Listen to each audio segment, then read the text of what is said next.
శ్రీ శ్రీ శ్రీ వెంకటేశ్వర స్వామి దేవాలయం, దానికి సంబంధించినటువంటి 7 కొండలు మన ఆంధ్రప్రదేశ్లో ఉండటం అనేది చాలా గర్వించదగింది, చాలా గొప్ప విషయంగా నేనే కాదు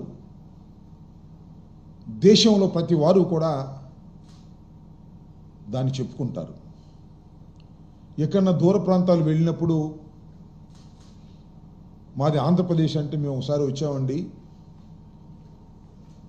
తిరుమల శ్రీ వెంకటేశ్వర స్వామిని దర్శించుకున్నాము, ఎంత అద్భుతమైనటువంటి భగవంతుడు, ఎంత గొప్ప దేవుడు, ఎంత చక్కని ప్రదేశము, ఎంత చక్కగా దాన్ని దేవాలయాన్ని అక్కడ ఉన్నటువంటి టీటీడీ ధర్మకర్తలు, టీటీడీ బోర్డు సభ్యులు ఎంత చక్కగా గొప్పగా దాన్ని చూసుకుంటున్నారు పవిత్రంగా అనేటువంటి మాట అనేక సందర్భాల్లో మనం వింటూ వస్తున్నాం. అలాంటి అత్యంత పవిత్రమైన ప్రపంచంలో గొప్ప దేవాలయాల్లో ఒకటి అయినటువంటి తిరుమల తిరుపతి దేవస్థానంలో ఏదైనా చిన్న విషయం జరిగినా అది చాలా ఇబ్బందికరంగా మనము భక్తులు ఫీల్ అవుతాం. దురదృష్టం, ఊహకు అందనటువంటి అంశం, మొన్న తిరుమల తిరుపతి దేవస్థానానికి సంబంధించినటువంటి వైకుంఠ ఏకాదశి సందర్భంగా వైకుంఠ ద్వార దర్శనానికి భక్తులు వెళ్ళేందుకు టోకెన్లు జారీ సందర్భంగా తొక్కిసలాట జరగటం, 6 భక్తులు మరణించటం, అనేక మంది అస్వస్థులు కావటం అనేది చాలా పెద్ద విషయం. ఇది ప్రభుత్వాలు, ప్రజలు, భక్తులు, దేశంలో ఉన్న ప్రతి వారు కూడా చాలా సీరియస్గా తీసుకోవాల్సినటువంటి అంశం. ఇలాంటి అంశాలు మళ్ళా తిరిగి శ్రీ శ్రీ శ్రీ శ్రీ ఏడుకొండల స్వామివారి సన్నిధిలో జరగకోకుండా అన్ని జాగ్రత్తలు మనం తీసుకోవాల్సినటువంటి పరిస్థితులు ఉన్నాయని ఈ సందర్భంగా నేను మనవి చేస్తున్నాను. జరిగిన విషయం ఏదో చిన్న విషయంగానో, లేదు మర్చిపోయే విషయంగానో, లేదు చూసి చూడనట్టుగా వదిలేసే విషయంగానో, లేదు చిరు ఉద్యోగులు 2-3 సస్పెండ్ చేసేసి పంపించే విషయంగానో దీన్ని భావించడం అనేది చాలా ప్రమాదకరం, చాలా బాధాకరం. అలా చేస్తే ప్రజాస్వామ్యంలో ప్రజలు క్షమించరు, భగవంతుడు శ్రీ వెంకటేశ్వర స్వామి కూడా క్షమించని ఈ సందర్భంగా నేను మనవి చేస్తున్నా.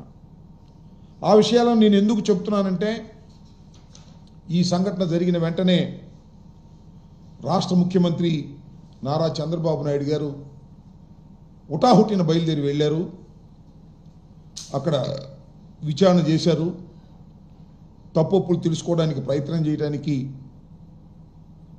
చేశారు. అక్కడ మృతుల కుటుంబాలని, క్షతగాతులైన వారిని కూడా పరామర్శించేటటువంటి ప్రయత్నం చేశారు. ఇవన్నీ కూడా మనం మీడియాలో చూసాం. ఆ తర్వాత మళ్ళీ పవన్ కళ్యాణ్ గారు వెళ్ళారు, ఉప ముఖ్యమంత్రి గారు, ఆయన కూడా పరామర్శించారు, ఆయన కూడా మీడియాతో మాట్లాడారు.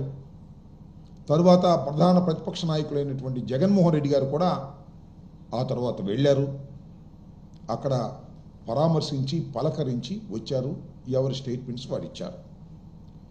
ఫైనల్గా చంద్రబాబు నాయుడు గారు ఆయన ప్రకటించింది ఏమిటంటే, 2 బాధ్యుల్ని చేస్తూ డిఎస్పి రమణ కుమార్ అని ఒక డిఎస్పిని, గోశాల డైరెక్టర్ హరినాథ్ రెడ్డిని, వీళ్ళిద్దరిని ఈ సంఘటనకి బాధ్యులు అని చెప్పి 2 సస్పెండ్ చేశారు. సరే, కొన్ని పత్రికలు రాశాయి, వారికి సంబంధించిన పత్రికలు అద్భుతంగా స్పందించారు, తక్షణమే యాక్షన్ తీసుకున్నారు, 2 సస్పెండ్ చేశారు అని గొప్పగా చెప్పుకోవడానికి ఆ పత్రికలు ప్రయత్నం చేశాయి, ఆ టీవీలు ప్రయత్నం చేశాయి. నేను ఇక్కడ చెప్పదలుచుకున్నది ఏమిటంటే, చాలా స్పష్టంగా నేను ఒక విషయాన్ని ఆంధ్ర రాష్ట్ర ప్రజానీకానికి భక్తులకి తెలియచేయాలని అనుకుంటున్నాను. చంద్రబాబు నాయుడు గారు తీసుకున్నటువంటి యాక్షన్ నేను ఆరోపిస్తున్న ఇది డ్రామా. కరెక్ట్ యాక్షన్ తీసుకోవడంలో చంద్రబాబు నాయుడు గారు తటపటాయిస్తున్నారు. ఆ కారణాలు ఏంటనేది కూడా నాకు అనిపించినటువంటి కారణాలను మీ ముందు నేను ప్రజెంట్ చేస్తాను. ప్రజలు కూడా ఆలోచించి అవునో కాదో నిర్ణయం తీసుకోవాలని కూడా మనవి చేస్తున్నాను.